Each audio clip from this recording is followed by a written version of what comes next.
Why do you think men are not getting married? That's women. Do you think men have something to do with it as well? Same thing. I think, well, first and foremost, I think, and I speak out on this, women are not desirable right now. Everyone's a Kim Kardashian clone. I asked you earlier, what don't men want? And you said promiscuity. Well, that seems about the only thing that's being offered right now.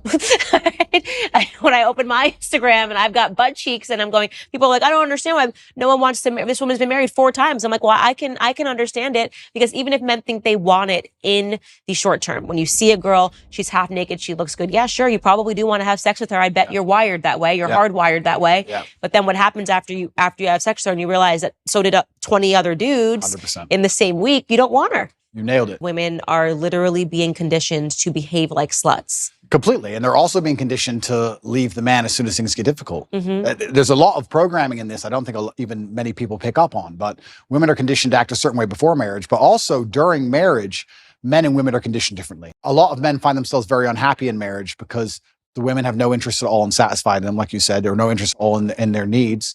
And they end up scared of divorcing her because they're going to be bankrupt, in a marriage where they don't feel respected.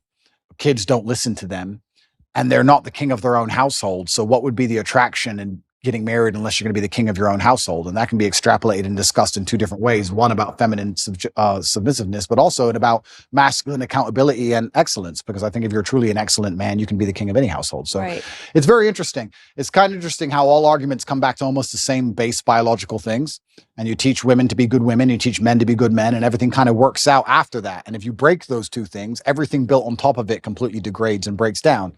Because even all the other things we discussed how masculinity would have prevented a lot of the COVID crisis. We can talk about how genuine masculinity or a good nuclear family and anti-propagandist dinner table can prevent a lot of this transgender insanity. There's so many things can be fixed with a man being a man and a woman being a woman. It's like the ultimate cure. Is what I always say, and it's so natural.